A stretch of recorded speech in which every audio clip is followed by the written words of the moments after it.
यही तो ज़िंदगी है। दोस्तों, आजकल ठंड बहुत ज़्यादा पड़ रही है, तो दोस्तों अपने मम्मी पापा का इस ठंड में ख्याल रखें। आज मैं जिस माँ की कहानी आपको बता रही हूँ, दोस्तों यह कहानी इसी ठंड के ऊपर आधारित है। तो आइए दोस्तों कहानी शुरू करते हैं। सर्दियों के मौसम में एक बूढ़ी औरत अपने घर के कोने में ठंड से तड़प रही थी। जवानी में ही उसके पति का देहांत हो गया और घर में एक छोटा बेटा था। उस बेटे के उज्जवल भविष्य के लिए उस माँ ने लोगों के घर घर जाकर काम किया।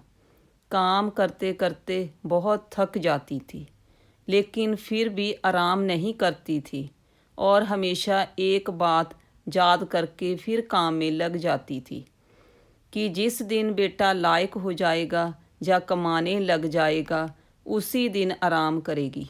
देखते देखते समय बीतता गया। माँ बूढ़ी हो गई और बेटे को एक अच्छी नौकरी मिल गई और कुछ समय बाद बेटे की शादी कर दी और एक बच्चा भी हो गया। अब बूढ़ी माँ बहुत खुश थी क्योंकि उसके जीवन का सबसे बड़ा सपना पूरा हो गया, क्योंकि उसका बेटा लायक हो गया और अब उसका बेटा उसकी हर ख्वाहिश पूरी करेगा। लेकिन ये क्या, बेटे और बहू के पास बूढ़ी माँ से बात करने तक का समय नहीं है।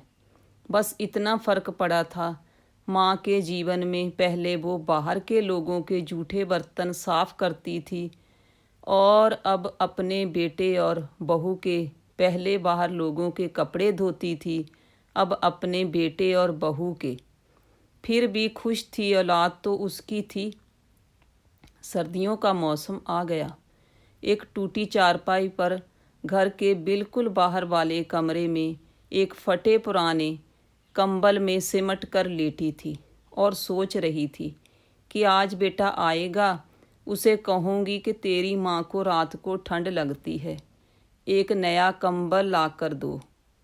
शाम को बेटा जब घर आया तो माँ ने अपने बेटे से बोला, बेटा ठंड बहुत है, मुझे बहुत ठंड लगती है। और बात ठंड की नहीं, मैं बूढ़ी हो गई हूँ ना, शरीर में जान नहीं है। फटे हुए कंबल में ठंड रुकती नहीं, एक कंबल लाकर दे दे। बेटा गुस्से से बोला, माँ इस बार घर के राशन में, बच्चों की एडमिशन में और बिजली के बिल में बहुत ज़्यादा खर्चा हो गया। कुछ पैसे है जो कि बच्चों का स्वेटर लाना है, तेरी बहू का शाल लेकर आना है।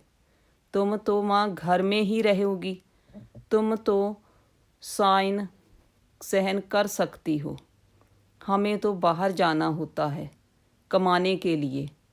बस माँ 2 महीने की सर्दी निकाल लो, अगली सर्दी में आपको नया कंबल ला कर दूँगा। माँ अपने बेटे की बात सुनकर चुपचाप जाकर उस फटे हुए कंबल में सिमट कर सो गई। अगली सुबह हुई तो माँ इस दुनिया में नहीं थी। माँ की ठंड के कारण मृत्यु हो चुकी थी। बेटे ने सभी को खबर की, कहा कि माँ अब इस दुनिया में नहीं रही। सब रिश्तेदार, दोस्त, पड़ोसी सब इकट्ठे हो गए। बेटे ने अपनी माँ की अंतिम यात्रा में कोई कमी नहीं छोड़ी। माँ की बहुत अच्छी अर्थी सजाई गई थी, बहुत महंगा शाल माँ को उड़ाया गया था। सारी दुनिया अंतिम संस्कार को देखकर कह रही थी कि हमें भी हर जन्म में ऐसा ही बेटा देना। मगर उन लोगों को क्या पता था कि मरने के बाद भी एक माँ ठंड से तड़प रही थी, सिर्फ एक कंबल के लिए, सिर्फ एक कंबल के लिए। दोस्तों, आपके माँ बाप अगर आपके साथ है तो आप बहुत भाग्यशाली हैं। आज आप अपने जीवन में जो कुछ भी है, उन्हीं की मेहनत और लगन की वजह से है।